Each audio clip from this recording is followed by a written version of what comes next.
So I wanted to show where I ended up with my fleet of original Aurora Thunderjets. Now, I've been spending the last couple of years reviving cars, looking for cars that race well together. The whole idea is I wanted matching sets of cars where the performance of the car didn't determine any sort of winner.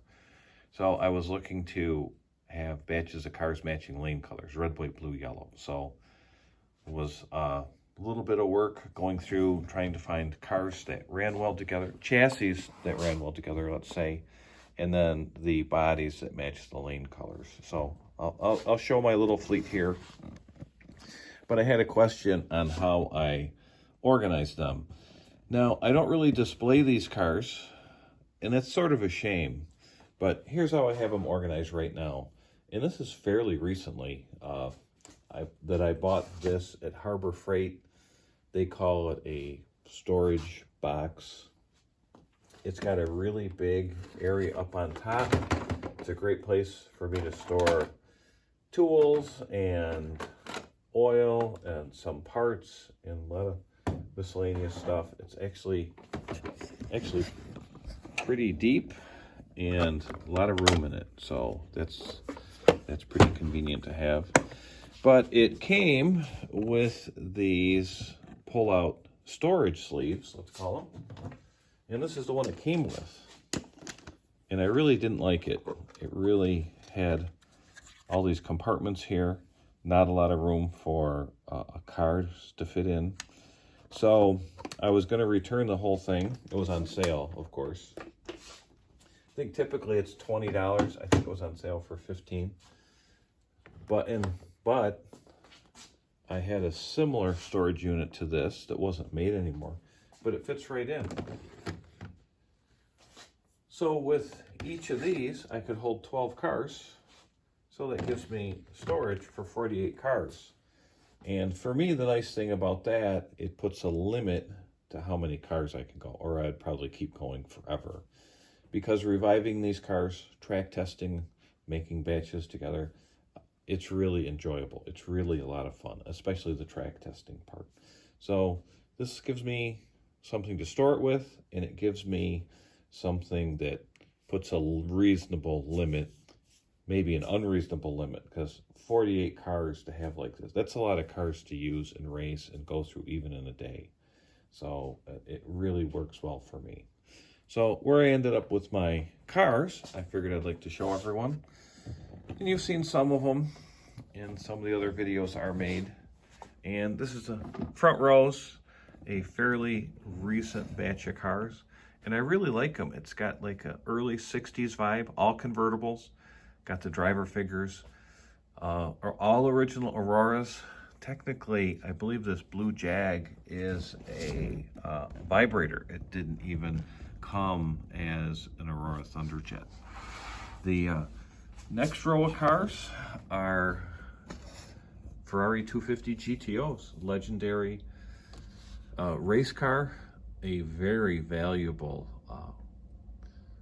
collectible real car worth tens of millions of dollars. I polished out the stripes that usually come on these. It gives it a really different look, sort of matches the lane better. I really like them that way. I might throw a few little decals on them at some point, one of those get around to it things. Another fairly recent is these McLaren Alphas, and I was lucky enough to find the colors for each lane.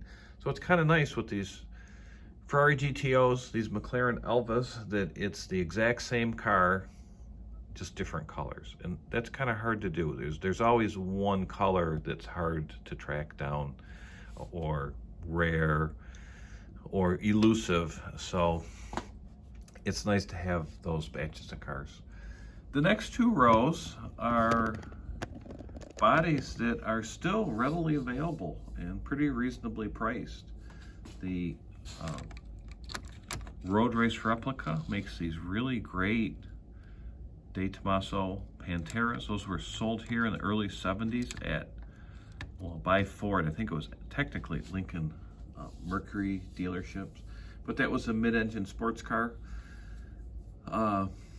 But what's nice is the red, white, blue, yellow, I was just able to order those. And, you know, in 3 days, they were here. I wasn't on this big hunt looking at eBay or sorting through, you know, a batch of old cars that I was reviving, trying to get the colors I needed. Model Motoring was a small company that used the Aurora Model Motoring name to make these really great 69 Camaros.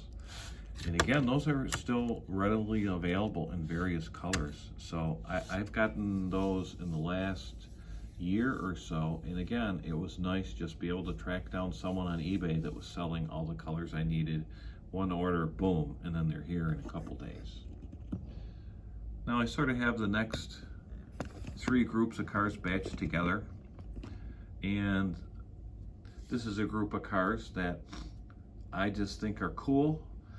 They're ones that I would have wanted when I was younger or may have gotten as a hand-me-down. I did have a hand-me-down first generation Camaro, Mercury Cougar. I did not have an AMX Javelin. Now a lot of these cars are pretty desirable slot car collectors. And the color is a big determining factor for the desirability and how rare they are. So some of these are pretty cool colors too. Like the Charger and the Mach 1 are really, really valuable collector cars. Now again, these cars, they've got a lot of use, they've got issues. They have the, if you can see it, the rear wheel wells have been cut out by some young racer to put on bigger rear tires back in the day to get more traction. That was always a problem with the slot cars until 1, silicone tires came along, and 2, we started to get magnets on the bottom of the car attracted to the steel rails. So these are just really interesting cars to have as runners, a lot of people would call them. And probably the most interesting is this candy blue one, that if it was an original one that came in a competition pack would be shockingly valuable. But this is something that someone repainted. They did a pretty nice job, but it was one of their blems. You can see it on the door there. So it just makes a really interesting car to have as a runner, that actually use it on track, sort of like, well, no one else would use that, but so anyway, that's a nice, interesting batch of cars. They all have issues. They all got scratches and scrapes and things like that. So they're not super valuable, but they're just really cool cars to have and be able to race them and enjoy them still. So that's kind of where I'm at. I'm kind of running out to finalizing my batch of revival cars and my IROC sets that I can race and, you know, let visitors try out what it was like back when I was younger. So hopefully you enjoyed this. I say it feels weird for me to be organized and have everything in one place and everything I need, and I can carry it around. Now I do want to point out, since these weren't made for it, these easily slide in and out. So this is not a good thing to transport them in, or you need to be especially careful with it. Maybe tape those in, put a tie wrap around them so they don't go anywhere. So, but it's great. It's really helped me get organized, and probably more important, it's puts me at a limit of 48 cars that I can have in my batch of racing Aurora Thunderjets. So let me know what you think in the comments. Hopefully you enjoyed this, and thanks for watching if you got this far.